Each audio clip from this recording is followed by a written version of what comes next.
Bem-vindos de volta à nossa disciplina de História do Direito. Neste vídeo vamos fazer uma revisão da nossa primeira avaliação e agora vocês vão ver pela perspectiva do professor na interface do Moodle. Eu estou transmitindo aqui na tela um pouco do que eu vejo na hora que eu vou fazer a correção da primeira avaliação de vocês, do questionário, e eu também vou aproveitar para explicar alguns conceitos, fazer uma revisão da disciplina até aqui. Vocês conseguem observar pela imagem que eu estou projetando na tela que o Moodle ele me permite observar o início do questionário, a primeira vez que a pessoa abriu o questionário, né, o estado que o questionário se encontra, finalizado e enviado, que é muito importante. Eu destaquei para vocês que vocês precisam abrir, ler e sempre concluir a avaliação, o encerramento do questionário. Tem exatamente 1 minuto de conclusão, tem o tempo pelo qual ele ficou aberto e o status eu ainda não atribuí uma nota.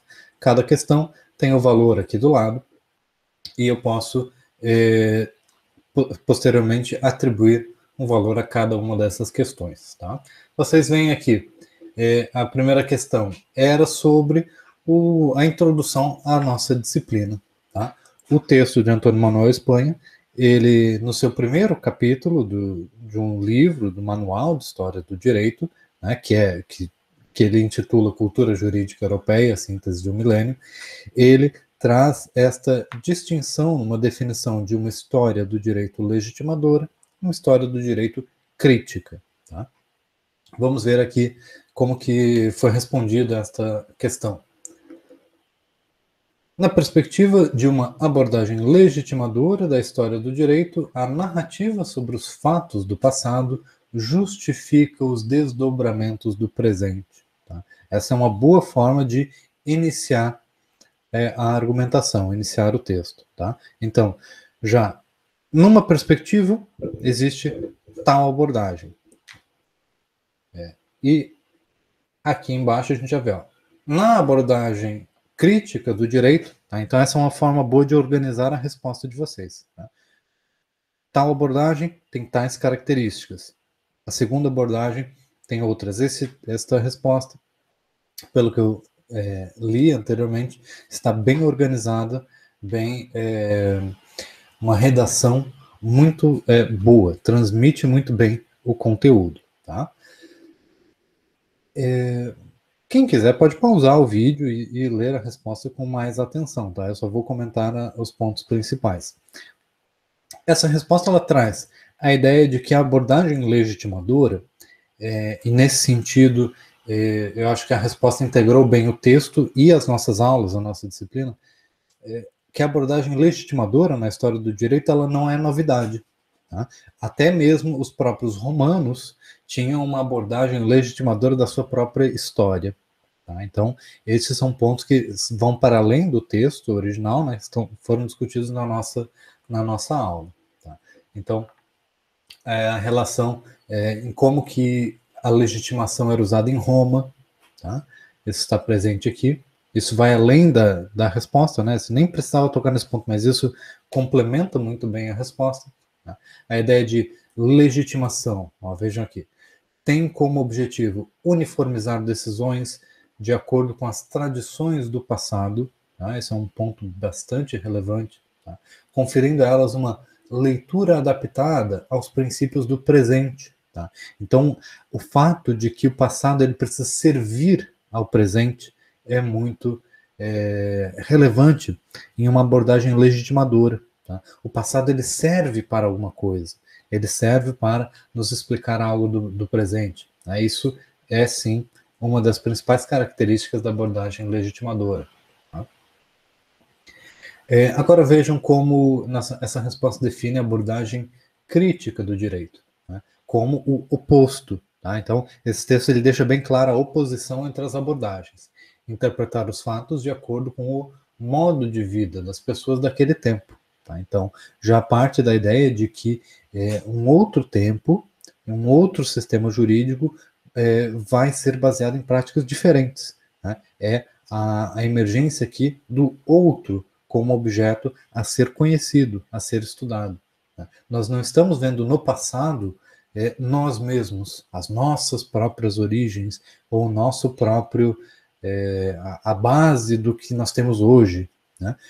Uma abordagem crítica da história do direito não está preocupada com essa vinculação de pedigree, tá? Mas em ver o passado como um sistema jurídico que tem características diferentes. Tá? E a gente consegue encontrar semelhanças, né? Mas dentro dessas diferenças, tá? Levando em consideração os diferentes fatores. Vamos ver aqui. Muito do que hoje entendemos como arbitrário e abusivo, outrora era aceito com normalidade, como um fato da vida. Né? O que prova que a sociedade não é estanque, né? Está sempre em constante transformação. Então, a gente não quer dizer que a abordagem legitimadora não tenha, quer dizer, que a abordagem crítica da história do direito seja meramente antiquária, quer dizer, seja meramente uma curiosidade para olhar para outras sociedades e encontrar coisas interessantes ou novas. A abordagem crítica da história do direito, ela diz muito também sobre a nossa sociedade atual.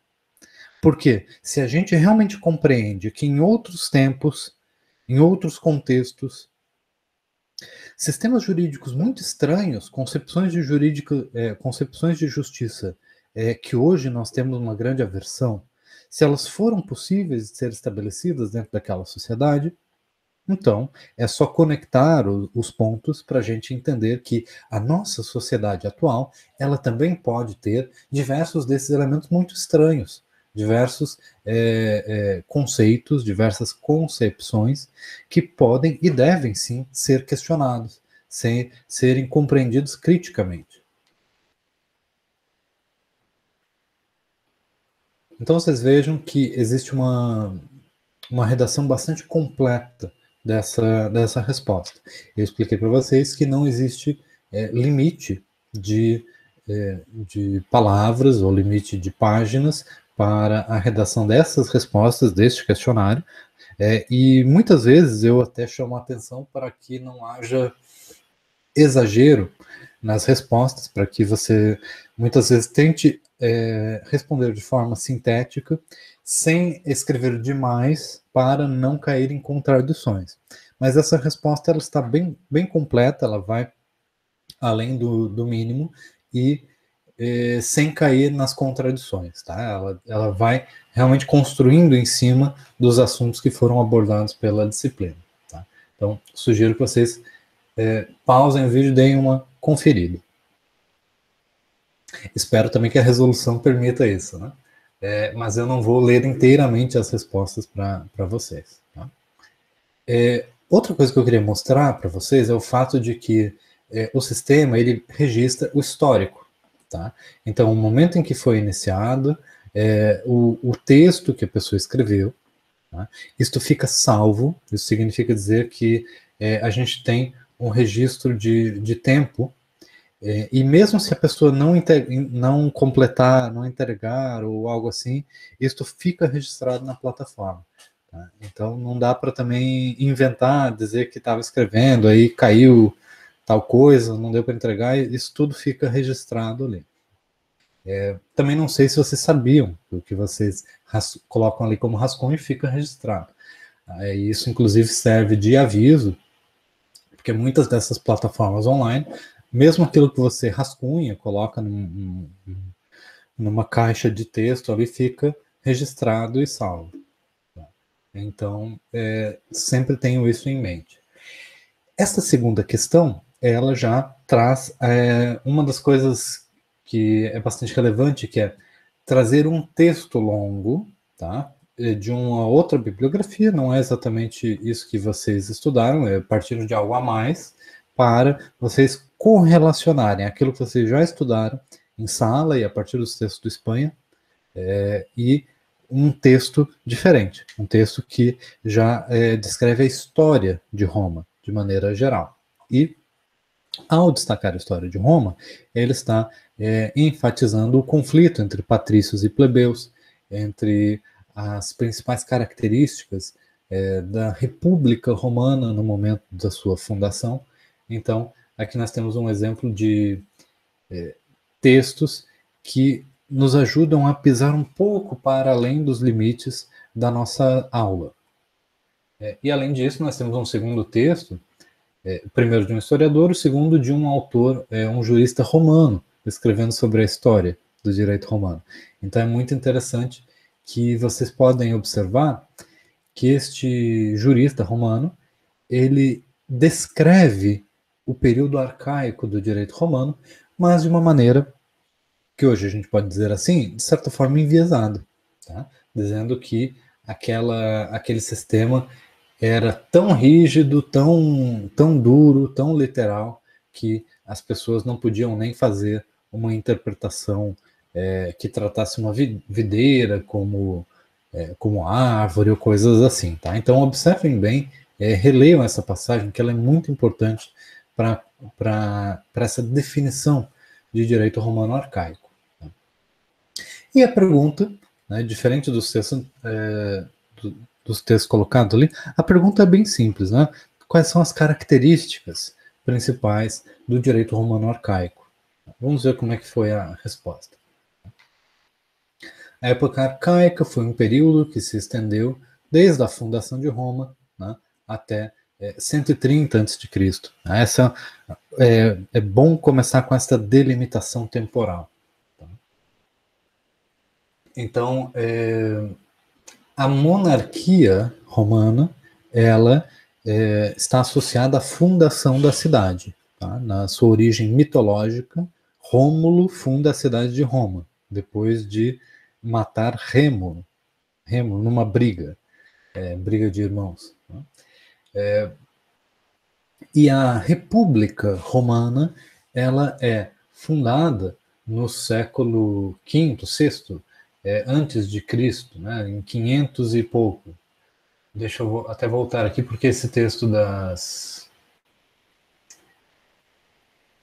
a Lei das 12 Tábuas, ela foi produzida poucas décadas depois da fundação da República Romana. Tá? Então, o período arcaico do direito romano engloba tanto a época monárquica quanto a época republicana. Né? Mas a maior parte do período estudado é republicano, tá? Apesar da origem monárquica de Roma.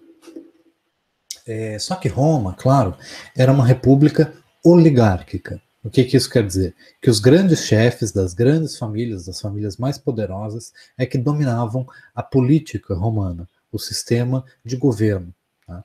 E a plebe, né, as pessoas das famílias menos importantes, né, que eram muitas vezes tratadas como se fossem estranhos, estrangeiros, a plebe era o outro polo político dessa disputa de poder dentro da República. Enquanto características típicas do direito arcaico romano, nós temos o seu caráter patriarcal, tá? A sua estrutura familiar muito rígida, o predomínio da esfera doméstica, a religiosidade, né, como sendo um fator essencial, indispensável do direito, o seu caráter ritualista e formalista. Né? A ideia de que as formas jurídicas equivalem a rituais sagrados. Então, as formas que conferem validade a um ato, um acordo jurídico. Tá? E, além disso, como nós temos, neste contexto, algumas obras legislativas, como a Lei das 12 Tábuas, em uma sociedade que é regida por um direito predominantemente costumeiro e de uma cultura oral, baseada na fala, nos ditados, baseados no conhecimento, às vezes misterioso, da religião, as leis elas são interpretadas de uma maneira bastante literal, com pouca margem para interpretação, e o conteúdo das leis, ele busca refletir o conteúdo da cultura oral, da tradição e dos costumes romanos. Tá?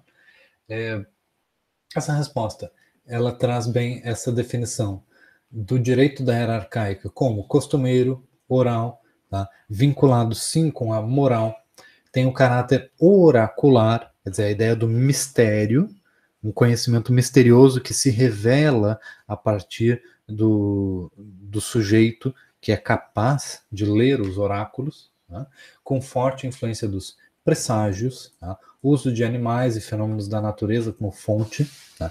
Então, aquele que é o sábio, ele consegue olhar para os sinais da natureza e deduzir se está ocorrendo uma injustiça, né? Ou se as coisas estão sendo feitas da maneira correta.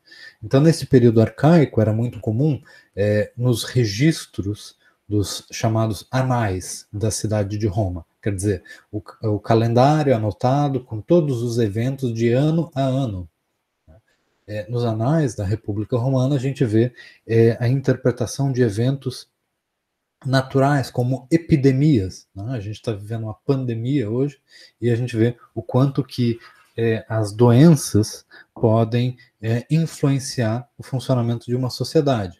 Os romanos, então, nesse período arcaico, eles registravam as ocorrências de uma epidemia, ou de enchentes, ou de fenômenos naturais, e tentavam compreender aquilo em termos de justiça ou iniquidade para com os deuses. Então, se uma praga assolava a cidade de Roma, é porque os seres humanos eles tinham feito alguma coisa de errado para com os deuses, tinham descumprido algum ritual religioso que havia ofendido alguma das muitas divindades. Né? Então, essa era uma forma bastante comum de se lidar com essas questões no período arcaico. Tá? Uma vinculação muito forte entre direito, entre formas jurídicas, e religião, e formas de rituais religiosos. Nós temos aqui a figura central, tá? o pater familias, aquela pessoa que tem uma posição de governo dentro de uma monarquia, basicamente, que é a família. Tá? A família ela tem uma estrutura que tem uma cabeça, um chefe, que é esse pater familias. Este pater familias é a pessoa que goza de plenas liberdades e plenos poderes dentro do direito romano. Todo mundo que não é um pater familias tem uma posição subordinada dentro do direito romano, especialmente no direito romano arcaico, mas isto continua de formas distintas nos períodos subsequentes. Então, uma mulher, ela nunca pode ser um pater familias. Então, ela possui um status jurídico inferior ao pater familias. Né? Um filho de um pai vivo, né, adulto, ele se encontra numa posição inferior ao pater familias, porque ele está submetido ao seu pai. Tá? Então, mesmo sendo homem, ele está submetido ao pater familias. Para se tornar um pater familias ele próprio, ele precisa se emancipar. Né? Ele precisa se tornar aí dono de si mesmo. Tá? E assim por diante, todos os membros da família, eles se submetem a um ser maior, né? Um sujeito que tem uma autoridade maior, e o espaço público, a república, a república ela é dominada, digamos assim, por estas figuras. Então, todas as outras que estão abaixo do pater familias não vão ter muito como conduzir os assuntos da república, daquela sociedade. Tá? Então, era muito comum que os filhos que buscassem se candidatar a um cargo de governo, de pretor, né, um magistrado, um cônsul, ou mesmo cargos menores, como edil, eles fizessem antes a sua emancipação para se tornarem cidadãos plenos, né, completamente autônomos. Outra característica muito importante é essa ideia genealógica de que a família ela é composta por vários grupos familiares, de uma gente comum, né? Às vezes de uma origem local específica. Né? Os romanos usavam essa ideia de gentes. Né? E existia uma estrutura religiosa na família, né? Que faz com que o chefe da família seja uma espécie de pontífice, e as gentes também se organizavam de maneira curial, quer dizer, eles podiam se reunir para a performance de rituais religiosos, e isso também servia como forma de união daquelas famílias, e isto depois vai se refletir na República Romana como a base das assembleias populares, que têm origens religiosas. Não só religiosas, mas também belicosas. Né? Então, quando uma família era atacada, ou quando Roma estava sendo invadida, essas famílias se reuniam e se reuniam justamente para se organizar e ir para a guerra. Então, nós temos assembleias curiais, de cúrias, né, de laços religiosos. Nós temos também outras formas de assembleias, como das centúrias, né, em que juntavam 100 cabeças, né, dessas famílias para ir à guerra, para defender Roma. Então, a organização militar e a organização política, elas se confundem durante a República Romana. Então, outra resposta também bem completa, fiquem à vontade para dar uma espiadinha e comparar um pouco com a sua própria resposta.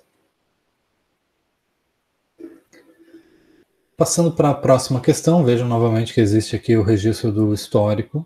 Tá? Às vezes existem vários números aqui. Ó. Aqui, no caso, essa pessoa ela abriu o questionário, colocou a resposta e logo encerrou. Mas às vezes a gente tem vários exemplos de alteração ao longo desse texto. Tá? Então é muito importante que vocês se familiarizem com esta interface. Terceira questão é basicamente um reflexo da questão anterior, só que agora para o direito romano clássico. Quais são as características do direito romano clássico? Tá? Aí nós temos a definição da era clássica, quais são os seus períodos, tá? E quais vão ser as características de mudança. Tá? E a primeira delas, a anexação dos povos estrangeiros, que vai sim ser um motor da transformação do direito romano, do período arcaico para o período clássico. Tá?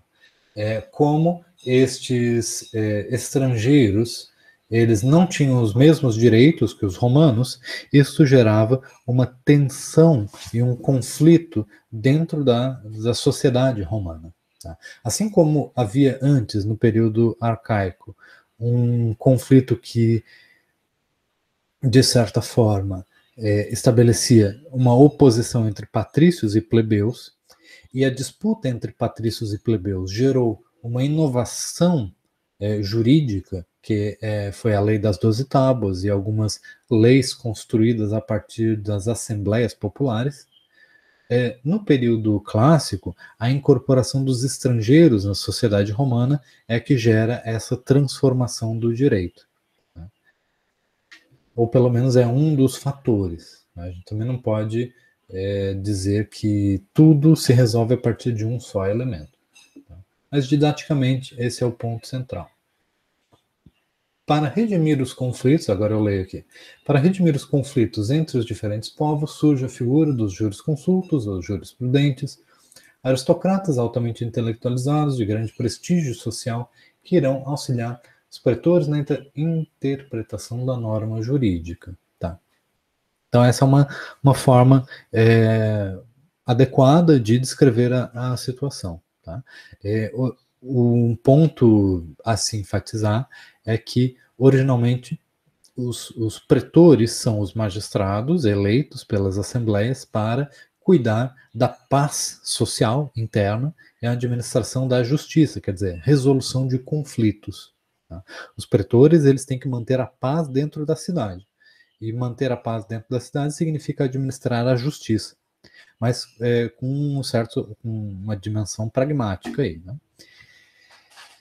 E os romanos, eles, a partir do momento em que existem muitos sujeitos que não possuem a cidadania romana e, portanto, não têm os mesmos direitos e privilégios associados à cidadania romana, essas pessoas elas vão ser objeto de preocupação dos pretores, e os romanos eles estabelecem um cargo eletivo de pretor chamado pretor peregrino, que é o pretor especializado em resolver os problemas, os conflitos que envolvessem estrangeiros, quer dizer, qualquer pessoa que não tivesse a cidadania romana.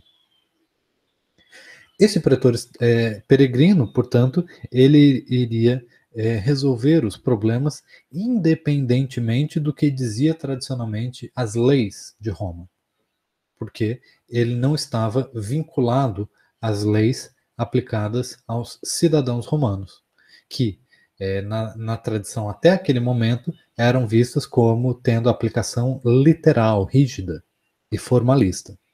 Então, os pretores peregrinos eles vão começar a inovar na atuação do direito.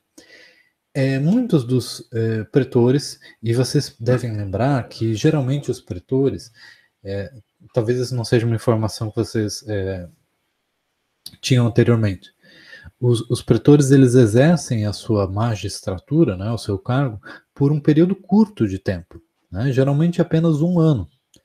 E após a sua atuação, muitos começaram a publicar a sua experiência, o seu conhecimento para a instrução dos próximos candidatos a pretores, né? Os próximos candidatos às magistraturas. E não era incomum que depois de ter sido um pretor, digamos assim, bem sucedido, com muita popularidade, este ex-pretor ele pudesse subir na carreira, dar um passo adiante e se tornar cônsul. Cônsul era a figura talvez de maior autoridade na República Romana, o cargo mais alto. Então isso está inserido dentro de uma lógica também política. Tá? E os aristocratas romanos, como essa resposta coloca, eles começam a se preocupar com essa dimensão intelectual, de publicar os seus tratados a partir da sua experiência prática, mas a partir também de concepções mais sofisticadas de direito. Isso gera uma corrida, digamos assim, de produção doutrinária do direito que é muito enriquecedora para a tradição jurídica romana. Tá? Então, o período da época clássica do direito romano, ele vai ter esses fundamentos e ele vai trazer a emergência da doutrina, do papel dos juristas, da jurisprudência, de um conhecimento criado a partir da análise de casos concretos, mas capaz de gerar soluções jurídicas novas, criativas, e capazes de serem integradas a um sistema maior de direito. Além disso, nós temos o fato de que não é só o direito civil romano que impera, mas também a influência do direito das gentes, dos povos, né? Que é justamente a tentativa de conciliação de direitos de diferentes costumes.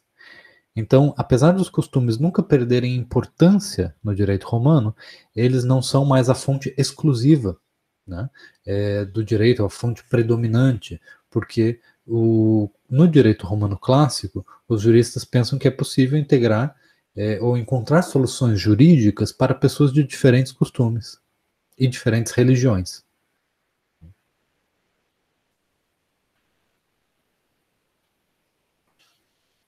A figura dos jurisconsultos, ela digamos assim, de maior destaque no período do direito romano clássico. Por último, vou comentar rapidamente agora a última questão que só ela poderia nos dar uma aula inteira. Tá? Essa questão é um pouco mais especulativa, né? Nesse sentido, porque ela nos aponta para a recepção do direito romano na Idade Média. Tá? A gente teve uma aula em que eu mencionei, depois do questionário, né, o papel de Bartolo. Tá? A gente vai comentar bastante Bartolo como sendo o grande civilista, o jurista que vai estruturar a forma de pensamento do direito civil no início da modernidade, a partir da recepção do direito romano, mas não somente a aplicação do direito romano, mas a adaptação do direito romano a situações novas. Tá? Então, o direito romano, da recepção, em especial a partir da escola dos comentadores, ele vai adquirir uma característica muito ampla, muito flexível, que vai servir de base para o chamado direito comum europeu, tá? O ius comune. O ius comune, portanto, ele é um direito que toma como ponto de partida o direito romano da recepção, né, que foi recebido através do Código de Justiniano. Tá? Vamos ver aqui a resposta. Tá? Nós temos a ideia aqui de que. Vamos sintetizar a pergunta, né? A questão era: discorra sobre o papel do direito romano na formação da cultura jurídica medieval. Então, a cultura jurídica medieval ela é fortemente marcada por essa incorporação do direito romano.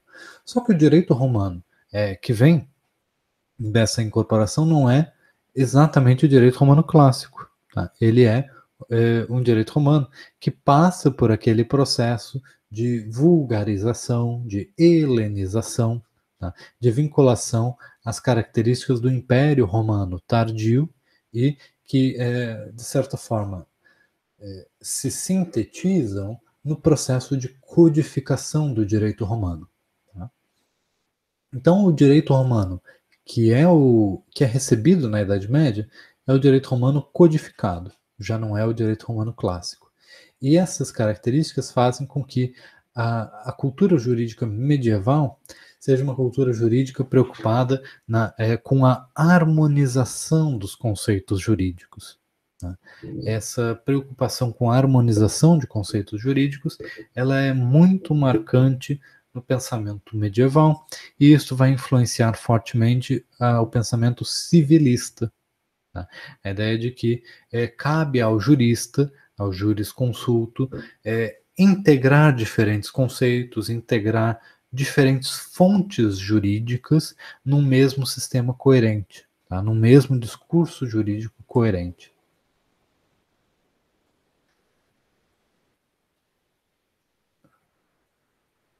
Aí nós temos aqui o importante conceito de perfeição do direito romano. Tá? A ideia de que o direito romano é uma expressão máxima do desenvolvimento da doutrina do direito como um todo. Tá? Então, esses foram os principais pontos que eu queria destacar para vocês nessa questão. Vocês veem que vocês podem observar um pouco a perspectiva do professor na hora da correção e espero que isso tenha ajudado vocês nesse processo de escrita, elaboração, avaliação. Vou tentar fazer mais conteúdos que estejam relacionados às perguntas de vocês, às demandas, mas para isso é preciso que vocês comentem, interajam e tenham também deem espaço para a sua curiosidade.